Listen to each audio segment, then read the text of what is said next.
Welcome to Mile High Discussions. I'm one of your hosts today. My name is Andrew Moore. I'm a big mountain biker, and I will let the rest of us introduce ourselves. Hi, I'm Zeta D. Herrera. I'm a sophomore at East High School.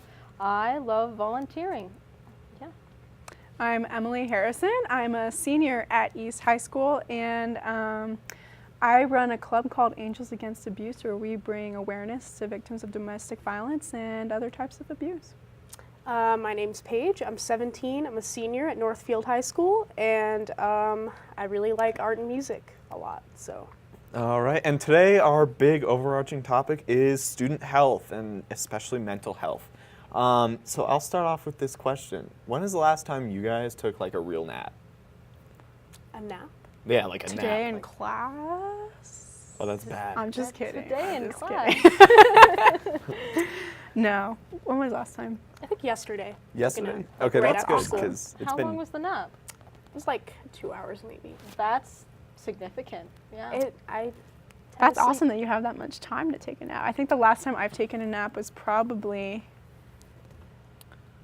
a few weeks ago. My boyfriend and I laid in a hammock and took a nap, and that was really nice. It's Sounds been nice. it's been like a month for me, and I was like watching TV. I just fell asleep on the couch watching TV. It was one of those naps. The point is, I don't think we got a lot of sleep, like any of us. No, none of us get very much No, sleep. not I at mean, with all. homework, there's like, what, an average of like 7 hours of sleep for all of us? I'd say 7 or 8 for me. You have some Okay. pretty dark circles under your eyes, Andrew. My Yeah, I average believe is that. not 7 hours a night. 7 hours? No. How about like 5.5 Yeah, let's try or 5. 6? That's 5? about my average right there. Okay. Okay. So when it comes to mental health, what do you think are the biggest obstacles within high schoolers' lives that they face when it comes to mental health? You know, I think workload is a huge one. Stressing out over each one of your classes and all of the work that comes with it is just a really big obstacle. And I think it really interferes with a lot of people's mental health. So. Yeah, I think it puts pressure on students to like get everything done in a certain amount of time and in a particular way. Especially, there's such high expectations in schools nowadays that being able to not only get it done in the amount of time that you have, but also get it done well to where you can actually get a significant grade in that class puts a lot of stress on students, which raises a bar to like of expectation for Well, everyone. Not necessarily think that like all classes are that terrible. I think there may be like AP courses especially can really put a big strain on students because then you have an incredible amount of workload. You're trying to do everything for a test, right? I think for me, I don't necessarily see it as it has to be the workload. It's more the expectations. So like if you don't have the expectations in the first place, then the workload shouldn't matter, right? But when there's this huge emphasis on getting into amazing colleges, on getting everything done, on having a social life, on athletics, on being the best you can be consistently in everything that you do, that's when the workload really becomes a big issue, right? So like not everyone obviously cares a ton about school, but I would say like now more than ever, we have a society that says you have to be really into something, and if you're not really into one thing, then you're not going to be successful, right? I think that's the game, though. Like, high school is somewhat of a game or a competition. And I feel like it's almost reasonable for, like, society in a way to expect that we juggle all of these things and make it work. Like, that's how colleges select us. They're like, what are you involved in? What are you interested in? I think so. That's not I think fair, though. That's not fair. But I think it's somewhat justifiable. It's justifiable to say that students say should that- be getting 5 or 6 hours of sleep every night? No, Like, but to say that students should be doing their best at juggling all these things within like this competition of school.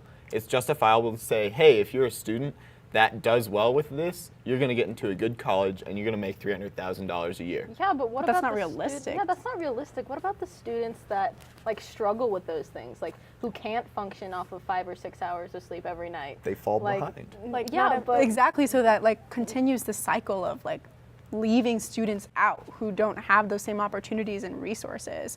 Not to mention, like, it's just not healthy for students to be like pushing themselves to the brink of exhaustion consistently. especially at this age too, where our brains are just at a prime stage of development, is just like we need to be nourishing ourselves and taking care of ourselves like I read somewhere that like elementary school students get more sleep than high school students, but it's the high school students that need, like elementary school students literally don't, like I think a 4-year-old recently said, not a 4-year-old, like an 8-year-old, exaggeration. 8-year-old said to me, I gotta start school so early. I start school at like 9 a.m. And I was like, wow, that's impressive. I start school at 7:30. Right. Like, when do you go to bed? And What if, as far as mental health goes, what if it's almost justifiable to say, well, this game of like school and juggling everything is here as a measure of like mental health for students? What if that's justifiable, and then what we don't do now is provide support for those who have, would earn a lower mental health score? But what if it's justifiable for this like American society to say, this is how we measure mental health in your early age? can you clarify? Like, I'm not sure what you're saying. Ultimately, like, would it make sense for us to continue the way we go, but really provide more supports for mental health? But what if colleges like measured our mental health? And I mean, they almost do in a way, right? They figure out how we juggle this whole school thing, and they say whoever does it best gets into the better colleges. Well, I think that's definitely a part of the competition as far as IB colleges go, and the ones that really expect students to do optimally. And students with mental health issues often don't get into those colleges because of those expectations and those measurements that colleges and high schoolers have to be prime at. Like, I feel like the support that mental health students should be getting could help them potentially get into those higher level colleges. Just the whole system right now is not, it just doesn't work for students who are at like a disadvantage, right? And especially the college process doesn't work. Like, that's why, like, I was learning about socioeconomic status today, and I was learning that people who are physically disadvantaged and people who have like mental health issues are generally like, they struggle more in school, generally low income, and actually, like, I think it said something about like occupationally, people who graduate college tend to come from more high income backgrounds and then continue with high income backgrounds. And honestly, when mental health, when you come from a high income background, you have more support for mental health, right? So when we don't offer those supports to students in high school, I would say, when we say it's okay for colleges not to be offering support and more aid to like mentally health students, we continue like to perpetrate like the disadvantage is not a word, but like we continuously make it harder and harder for those students to get into those like reputationally great colleges. Okay, really quick, what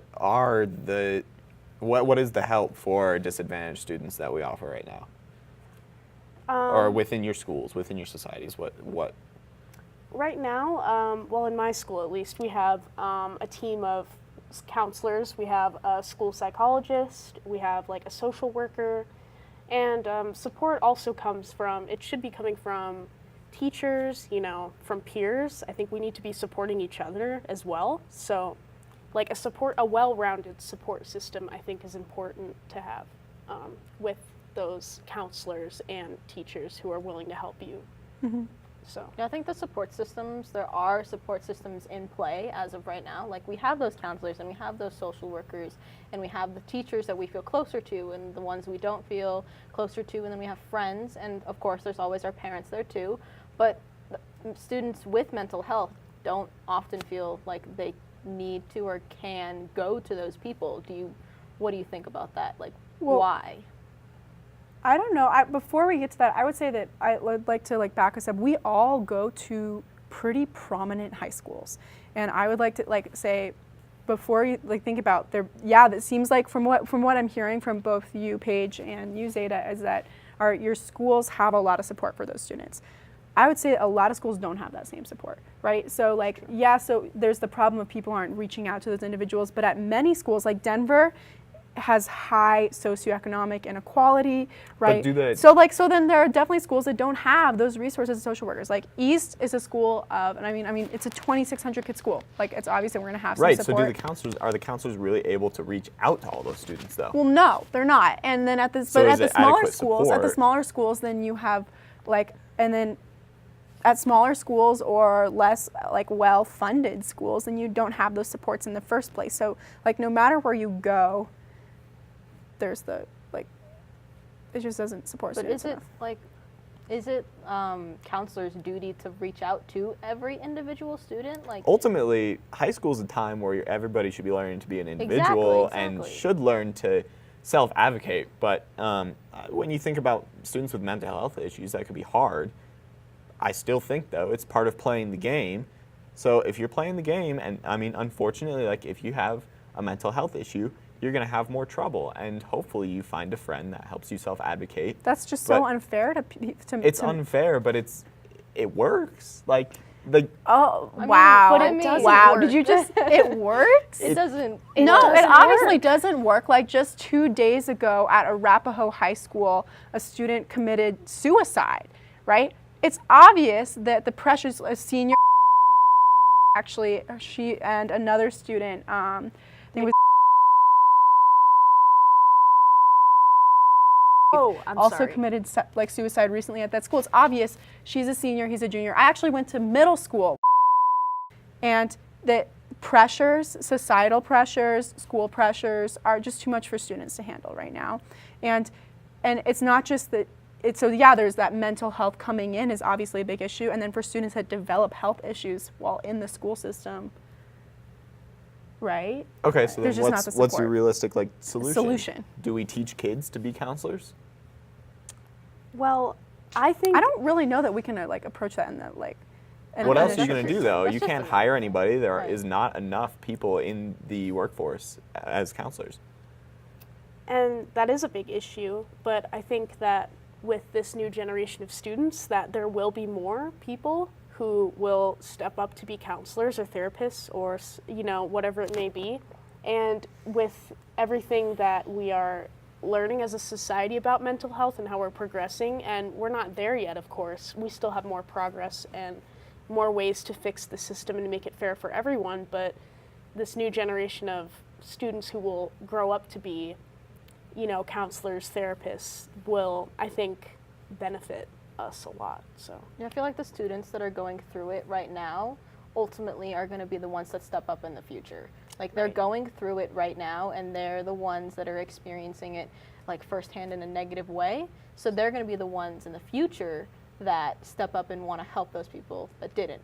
But at the So same maybe time, by having those conversations of change, and by experience, through experience, we want to make change. Just if you think about people who lived during World War II time, have different they obviously they care more about the Holocaust, and they care about those issues. So they bring them to the forefront of the next generation, and they make the greatest change. because right, that's what they right. care Like you about. have to look back in order to move forward. That ideology that people have to reflect on what they've done, and society has to reflect on what they've done in order to make progress. Society right now is just not taking that step. So how do we take that step? I don't know, but we kind of have to go to commercial break. Learn what you love what you learn. Graduate debt-free from a certified program in health science, design, trades, or administration in less than a year. Opportunity comes from possibility. Come see what's possible. Welcome back. What do we finish on? Solutions.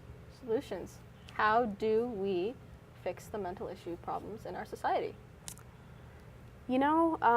it's not an easy answer at all. It's an answer that involves multiple facets of the multiple changes we would need to make. If you could come up with something just now, this could mostly maybe work, what would it be? I think peer support, because I know a lot of people, we're getting better as our generation understanding mental health and mental illness, but I think supporting each other and just reaching out, if you notice that someone, your friend is acting different, don't be oh, I don't want to snitch on them or, get them into a situation they don't want to be in. If you're concerned about them, talk to a counselor, talk to someone, because you never know what could happen. And, taking it more seriously, I think, it is as serious as a physical illness, I would say, because it does affect your life in such a negative way that sometimes you just can't function. So I think that taking it more seriously as an issue is one step that we could take. Do you think that it's all right to put that kind of pressure on students, though, to be able to like always constantly be looking out for those signs? Well, I mean, it's not just about always putting the pressure on the students. What I think Paige is trying to get at is we need to have more grassroots kindness. What that means is little acts where you maybe say hi to someone in the hallway, you get lunch with a friend who you think is struggling. Like you notice that Herkenschmerker, right, just random name, right, is having a really rough day, and they very quiet and is withdrawing into themselves, and maybe they weren't like that like a week ago, so you invite them to lunch, and you're like, Herkenschmerker, we need to get Einstein's. And then you go talk to them, right? So it's like little acts like that show someone that you care about them, right? So like at the end of the day, like I don't know if you've seen the movie like 13 Reasons Why, and it's a very inflammatory, the TV show, and the book, pretty inflammatory, and that's a whole nother, like there's a lot of the way they filmed it, they went against a lot of what they're supposed to do, and actually, ultimately, but the point is that like little things matter. Little things, I think what that book was trying to say was that little things do matter, and so when you make a point of being positive, optimistic, or like helping people out, I think those things really do add up. And just like I've had people like come to me and say like, hey, getting lunch with you like made a difference. Ultimately, Right, obviously you can't teach this, but ultimately you need to teach or convince people to trust the system, because there's a system in place right now of government and societal, the way that society runs, that really is not going to be changed. It's going to be hard to change it. It would take a lot to change the system, like the whole get through high school, go to college, get a good job, like what you're supposed to do, right, like the social norms. The whole game I was talking about earlier. Right. But what really, I think you guys said parts of this, what really needs to happen is we need to get people to trust the system. And so if that's through little acts like, hey, I trust you and you know the system. Or whether that's through convincing peers that they can be a part of maybe clubs or be a part of support, that's going to help those in need trust the system. Can I say, I don't agree with your phrasing of, trusting the system. In fact, I think that saying trusting the system is basically saying that we just have to trust that they'll find their way out of it. Well, I mean, that's what I hear. When I hear that, that's what I hear, is that I feel it's more like he's trying to elaborate more on trusting the system, as far as we have all these implementations in place as clubs, schools offer clubs and offer the opportunity to create clubs so that students can feel more inclusive and so that students can feel like they have a place and not regress into that mental issue type area. So I think trust the system is a good way of wording it. It's more of a take advantage of the have some sort of connection with the system. Exactly. That's the way. You have your close friend, maybe, say I'm suffering from a mental health issue, and Paige is my close friend, and she knows the system. She knows how to help me get through a stressful project. She knows how to help me. So maybe not trust the system. Maybe take advantage of your resources or opportunities or when things you say extended take to you. advantage of that is almost underlying advocate for yourself, and that's what we've talked about. Struggle with, and so it's trusting the. What do you think, Paige? I think that trusting the system is kind of I'd say it's more. I don't know how to put this. Go ahead, you got it. I'm curious. I actually do think trusting the system is good, because I think there's a lot of distrust amongst students, and there's that disconnect between the people who are trying to help and the people who need it. There's a big disconnect between, students not liking their teachers, students, not feeling like they can go to their counselors for help because they don't know them, or so I think... So even just relying more on the system, just letting students know that, yeah, it's scary and advocating for yourself is a rough thing to do, but that ultimately if you do advocate for yourself, it can turn out to be great in the long run. Right. Okay. So the system has... What do you again? System. The system. What is the system? Literally how you live your life. You start in elementary school after age 6 or whatever it is, and you start learning things. You start learning how to be around people. You start learning academic things.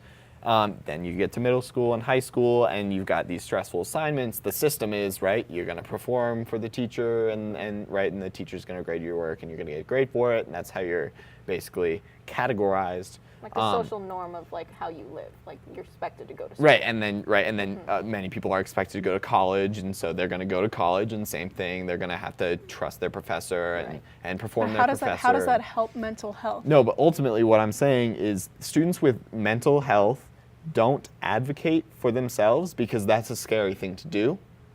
And even students without mental health don't advocate for themselves, so this would help more than students with mental health issues. But when you can have someone who trusts the system, it's going to rub off on you. So right, going back to my example, if Paige knows the system, she knows how to get through this really hard assignment without stressing out, and she is alongside me, helping me do that, it's going to make me relax and trust the system. And even going into but you more can't about, just ask people to. well, it's No, that's your possibly- good friend. So that's going back to Paige's point of saying maybe students need to be taught how to support one another. But then I almost think of to what extent does originality play into mental health? Like the system, schools, teachers, mentors push you to be your original individual. Does that help the problem or not? Well, for people that don't have mental health issues, I think that like they often get farther in life because they know the system. And those people that know the system have friends that don't know the system, so they can offer their services to help out with that. Like, for example, like I'm really good at math, and I tutor like a 6th grader that doesn't really know how to do math as much. That student has a little bit harder time getting to know that material, so I'm offering my connection to the system to help his, not necessarily mental issue, but like his setback and how he thinks. Extend opportunities to people. Extracurriculars, opportunities. But like, how would you know that someone? I don't know. Like, a lot of friends of mine that I've talked to about mental health, about addiction, depression, suicide, a big component of struggling with those issues is that there's just so much fear around talking about them, you know? So even taking advantage of those opportunities in the first place, like even, like just because you say, okay, I can help you pass this class, that's not gonna help students that are struggling with other like bigger issues, you know? And like, there's a huge stigma around asking for help in the first place. So how can you expect that a student who's already struggling internally to find their own stability to reach out to somebody else and like put the pressure on like teenagers who are struggling with that stigma just as much and like legitimately don't have, in many cases, the time or the like maturity to handle those issues on their own? You can't expect students to just reach out to those students and immediately overcome the stigma, the boundaries, the walls that like are really confining students with mental health issues. But it's not like a one thing process. It's gonna take time and it's gonna take multiple steps. Like I feel like a good place to start would be to go to the peers, to help students realize that if you are doing a little bit better, then you can help someone else, and just emphasizing that idea that we all just need to reinforce our support systems. Especially with how employment of counselors is right now. I think that's fairly valid to try to use students' peers. Right, and you know, I also think that because students struggle so much with advocating for themselves, maybe, you know, we might have to come up with a way for counselors to get to the students somehow, because, you know, like trying to talk about it and trying to tell someone that you're struggling is like really hard to do, and so like when you're in that situation, you feel like you can't talk, like if someone else can reach out to a counselor for you, maybe, I don't know. So maybe even like marginalizing it a little bit, like taking the big like overarching, Marginalizing? not like more like a specialization, like specification almost, like narrowing it down. Like you have this big class, like you're a part of a class, like I'm part of 2021. If counselors or if schools were like to narrow that down to smaller like classes, and then you do activities that then way. Outreach to those classes. Exactly, specifically. outreach to specific classes. What about one-on-one. what about schools that don't have the resources to do that? Like our counselors are already, they struggle so much with reaching out to the students with just like college things and keeping kids in school. Like, how are they supposed to reach out to us? Like texting us? I mean, that's the best. Isn't that the best way to get in contact with well, the you students see your right teacher now? every day, so maybe your teacher needs to be a counselor. Like, But the teachers don't get paid enough for that. Like our teachers at I know, East They're are not that's- trained for striking. that Thank you. either. Teachers aren't Teachers, trained to deal yeah, with like it. in fact, Right, like if you but- think about like abuse things, like But what teachers teacher are would taught to turn like the down- first thing you do is you bring people to the police. You know? yeah, Like, but what teacher would turn down getting that education if somehow we could afford to give our teachers that education okay, well if we give within them their that, careers? If like they but, wouldn't like, turn and it a down. lot of times it like threatens your own career, right? Like my Angels Against Abuse Club, I have a hard time even getting sponsors. Like the last 3 years, I haven't even had a sponsor for my club. I mean, again, it's abuse, so maybe it's like it's a touchy subject, but so is mental health. You know, like teachers don't want to get involved in it because sometimes it threatens jobs. But they need to. Yeah, that's where we can Well, start. It threatens jobs, not lives. It does threaten lives because this money runs on the green. This world. Yeah, runs on but the a green. teacher has a lot of qualifications. So, like, if need be, a teacher can go get a temporary job. Yeah, Yeah, I guess I- like you can put that stress on the teacher. Yes. Okay, but like- But Is it better that- to put that that stress on the creates- teacher that's who's an true. adult, though, It is than the the teacher's peers? But it job. creates a whole nother problem. Is Sure. The issue with that, because putting So stress whose on anyone, responsibility is it? right? What do you, That's the Paige? Who do you think's responsibility it is? The peer, the teacher, the counselor. You know, I think it's a shared responsibility. I think if we're gonna get anywhere, it has to be a responsibility of everyone. And like, placing that pressure on the students is not something we want to do. But I mean, if you're really struggling and you need help, like,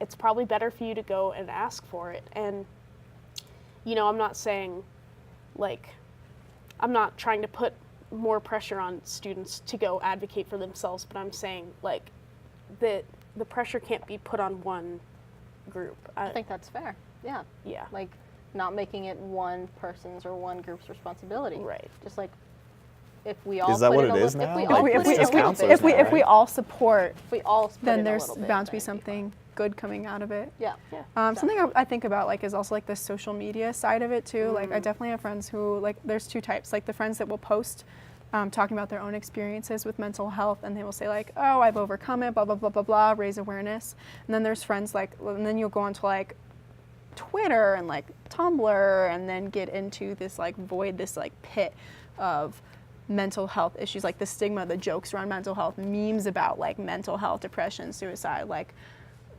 they're just, I don't know. Like I think social media is a really big growth area, especially for our generation.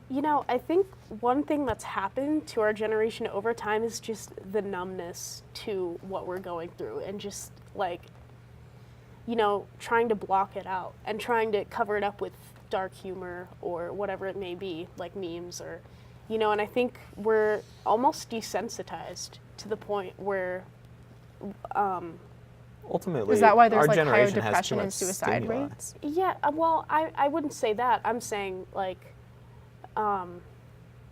we're just desensitized to it. I'd like say. desensitized to it. Like we're almost hiding behind. We're a trying to screen block it almost. out. Trying to block it out. So Yeah. I think that's an issue. For sure. Okay, so don't block it out and find a way to Find Well, a way. No, find it's a more way. like just find a way. It's contribute. everybody. Everybody Just should contribute. Everybody Yeah, can do everybody their needs to piece. contribute to the helping people. Just be a good community member. That's Yeah. really what it is. The little So. things matter. Well, we will end on that. I thank all of our viewers for watching. Feel free to check us out on Twitter, Facebook, Instagram, and Snapchat, as well as on YouTube. So.